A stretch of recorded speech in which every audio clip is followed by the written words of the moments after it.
Here's a segment from a recent Gun Talk radio episode. You can listen to all the Gun Talk radio podcasts however you tune in, or check out guntalk.com for more. We're at the NRA Annual Meetings in Indianapolis, Indiana. We are having a ball over here. We've got thousands and tens of thousands of people on the floor. Huge exhibit hall here. The only thing is you can't call in because we're recording this on Friday because that's when everybody's here. You'll hear it on Sunday, so that's just the way it goes.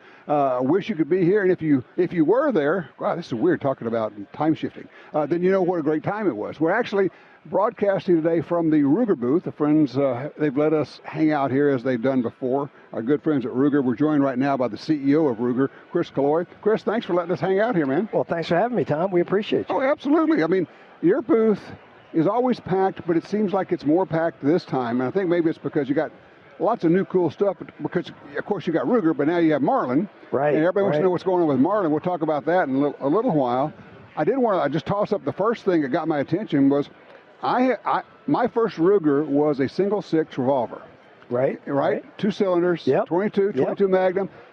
It's like, holy cow, we're doing it all over again. We're all over again with the Super Wrangler. Yeah. You know, we had the Wrangler out in 22 long rifle. Now we've got the Super Wrangler with the interchangeable cylinders, so 22 mag, 22 long rifle. Right. And it, single 6 we still make, but of course, all stainless steel, a little higher price point. Right. But something for everybody. It really is. And, it's like, you talk about versatile. You can just shoot really inexpensive and accurate 22 rimfire in it.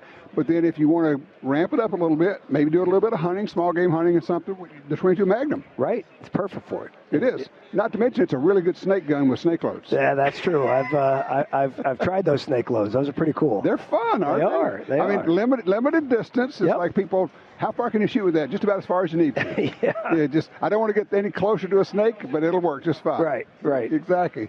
So what else are you guys talking about here? What's the new stuff you're talking about? Well, on the Ruger side, we've got a couple cool things. Of course, we talked about a Super Wrangler. We've got Max 9 with a Ready Dot optic. The Ready Dot optic is really cool. It's what you would look at it and say, that's a red dot. It is a red dot, but no batteries. It's just light gathering technology, gives you the red dot there. It's close-in personal defense gun. Right. We have it mounted on the Max 9, but we also have it available as an accessory on shopruger.com. So very cool. Well, the first question people are going to ask you is, how's that work at night or low light? In true dark situations, it's not a great application, okay. but it's mounted on a gun that has a tritium front sight. So if that Max 9 with the tritium front, there's your night sight. And you can see through the sight to see the night sight. Yeah, you got that co-witness on there, so that's really cool. So it does everything for you then. Exactly, and it's really reasonable price point. And the good thing is, it never runs out of batteries. So. No kidding. I like that. And probably the brighter the sun is, the brighter it gets. It is. It's just perfect. Yeah. You get a nice dull day, it's going to dull down a little bit for you. Right, exactly. That's exactly what you'd like out of that. Yep. Okay. Other things going on, we're having great success here at the show with the small frame auto loading rifle in 308. That's been the SFAR. That's been super for us. I got to shoot that one a few weeks ago, and that is awesome. Yeah, it really is. That is like, holy cow! It's an AR size rifle, but it's shooting 308. Right, and it's definitely not an AR-10. No, it's an AR-556 platform, just a little larger in the receiver to accommodate the magazine. Coming in at about 6.5 pounds, which is incredible. So are we going to see that in some other calibers? Yeah. Very shortly, you'll probably see that in 6.5, and so that's coming down the road. You'll see that. You'll see that. I mean, that was the logical extension of that. Sure. Right. Okay. Right. The other thing we had great success here at the show with is the LC carbine in 5.7x28. Oh yeah. A lot of interest in that gun, for sure. Absolutely. So, yeah. And people that have not shot a 5.7 gun, it's just one of those things. The first time you do it, it's like you stop and you start smiling. It is. When you pull the trigger. And your pistol, of course, is awesome. The 5.7 Ruger. Right. And, you got 5.7, and then you got the 5.7 carbine. Right.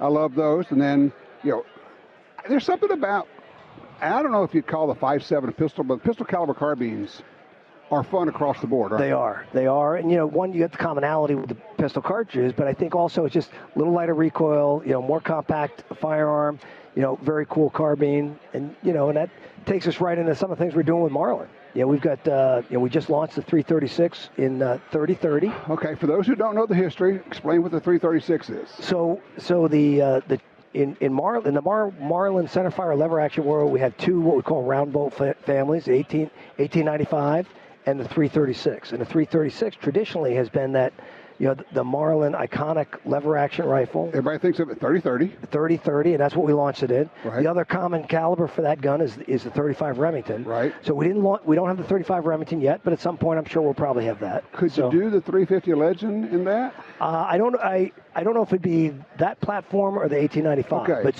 certainly we could take a look at between that one of those it'll fit. Yeah, I just didn't know which one it would be. And then, of course, we got the 1894. The 1894 is where we have the 44 Magnum and 357 Magnum cartridges. And nobody, that's coming. Nobody wants that.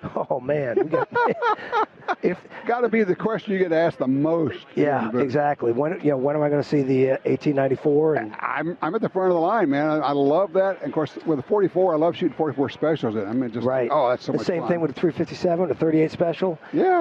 I've got an old JM Marlin from the New Haven days, right, in 357, and again with 38 special loads in there, it's just awesome. Yeah, and I've got one of the older ones in 44 Magnum, and this is like so much fun. So, do we have any kind of timeline of when that might be? Yeah, I expect the 1894 will be out sometime this summer. I mean, the guys are just tooling up that line right now. The first couple of prototypes are off. We've got some here in the booth for people to look at. And so the prototypes are here. Okay. And they're starting to get things tuned up, but I would expect probably July timeframe we'll be in good shape on the 1894s. Let me ask you, inside baseball stuff. When you first got Marlin, moved it down, got it going, it was a whole lot more to get started than you thought it was going to be. Absolutely. It was like, everybody kept saying, where are they? And you're going, man, we'd like to get them out as soon as we can, but it was like a year or more. It took a long time.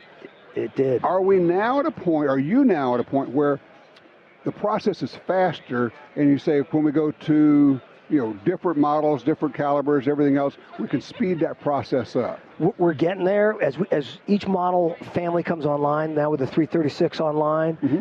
Then the 1894, once the 1894 comes in, that's a whole new set of machines in our North Carolina facility.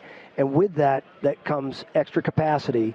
So we'll be able to get the capacity up as well as, the throughput time. Processes are improving. But the one thing we haven't sacrificed is quality.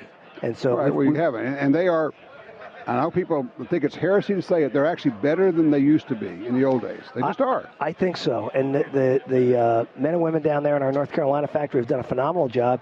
But it's not just the North Carolina factory. Our folks in New Hampshire, where we have our wood shop, they make all the wood stocks for all the Marlins. So it's really a community effort between the entire Ruger system. Right. We've got our engineers from all three factories, Prescott, Arizona, Newport, New Hampshire, and Maiden, North Carolina, all working together to get these all online. Okay, so I'm going to be the typical guy who says, okay, you brought that out, that was great. Now you got the 336 out, that was great. And now, you can bring out the 44, the 357, that's great. But what have you done for me lately? Oh, I know. So when are we going to see a 22? When are we going to see, Well, I get a lot of people ask, am I going to see a 39A? Right. I don't know about a 39A. Model 60 we get a lot of questions about. Model 60, of course, tube-fed semi-auto that competed with our 1022 Ruger forever. Which is a great platform. It's a great platform, and which so many of us learned on. Right. And so, again, that's one that's not at the top of the priority list. We're working through all the centerfire lever guns, but those are all in the forefront of projects we have on deck. I can't imagine how frustrating it is sometimes for you, because I know you have literally dozens of things in the pipeline, or at least on the drawing boards, that you want to bring out. It's like, we would love to have them all out now, but you probably have, a 5-year plan at least? Well, we have, we've got active projects going on for a bunch of, guns that aren't launched yet. But then we have what we call it affectionately our parking lot. In the parking lot is a bunch of projects that we just haven't moved to the front of the line and resourced. Right. So that's what we've got to work in getting them out of the parking lot into the pipeline. And some of the things, of course, as the market changes, as laws change. Well, that's true. Sometimes we're impacted by legislation. Sure.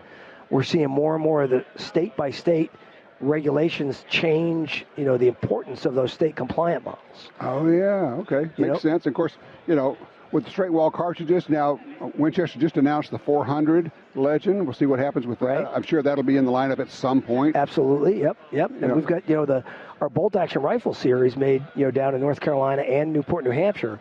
our bolt actions continue to be very strong. So we get a lot of requests on the bolt action sides as well. I was talking to Winchester earlier, and they said the 350 Legend's like the third most popular caliber ammunition they're selling now. I was stunned. It's crazy. I know. But when it was first launched, I said this is going to be a nice niche cartridge. Right, exactly. But it's really grown, really become mainstream.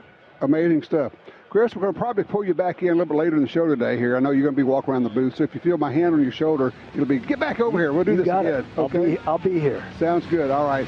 Don't go anywhere. We are at the NRA Annual Meetings. We're at the Ruger booth. I'm Tom Gresham. We'll be right back.